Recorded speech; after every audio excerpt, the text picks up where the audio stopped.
My name is Lela Suttee Jackson, and I'm from Texas. And I just recently realized a long-time goal of mine. I published my first book, and it's called If Houses Could Talk, Oh, the Stories They Would Tell. But before I tell you about my book, I thought I'd tell you the inspiration behind my book. You see, when I was a little girl growing up in West Texas, my mother and dad loved antiques, and they would take us kids on what they called junk hunts.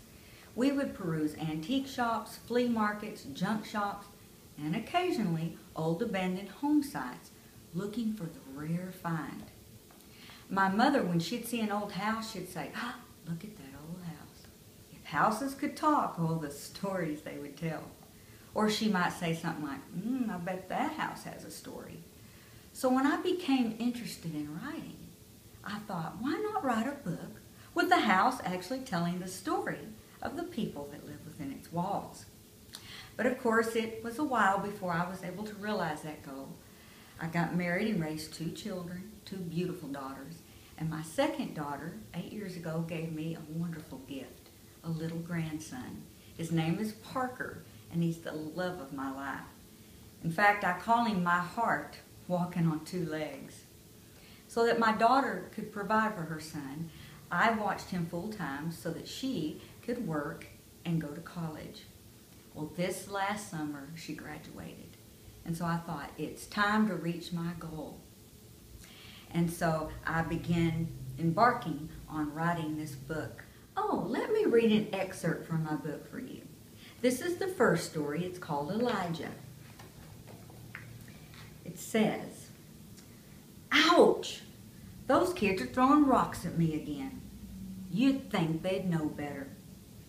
This neighborhood was once occupied by honest, hard-working folks who taught their kids how to behave. Their homes were well taken care of, and their yards were pristine. Children were safe to play outside, and police sirens were rarely heard. This is in stark contrast to what I see around me today. Many families have moved out of the neighborhood. Crime is up, and now this is considered the poor side of town. Homes are frequently vandalized, and I'm no exception. I'm a mere shell of the house I used to be. My paint is chipping. Some of my windows are broken, and I'm in bad need of a new roof. The man that lives within my walls is sick and can barely get around. The only company he has is the nurse that comes and cares for him each day. He too is a shell of a man he used to be. When he was young, he was a hard working man. He built me with his own 2 hands. His name is Elijah Sims, and I am proud to be his home. The children that throw rocks at me don't come very close. I overheard one of them say, "Don't get too close. Crazy man lives there. He likes to hang out at the graveyard." You see, for years, Elijah would walk to the graveyard every day. He would stay hours in front of one particular grave, that of his beloved Sarah. Other than that, he wasn't seen much except on occasion to buy food and supplies. He couldn't work anymore due to an injury he'd got on the job. He lives on a small pension. He's a broken man, but most people don't know why. However, the mayor does, but he's not talking.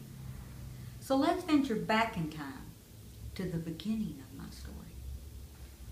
Now that's all I'm going to read to you today. So if you want to know what the mayor knows, you'll have to read my book. And when you read my book, I hope you enjoy reading it as much as I did writing it. Happy reading! Oh, I want you to think about one last thing. If your house could talk, what would it say? Thank you.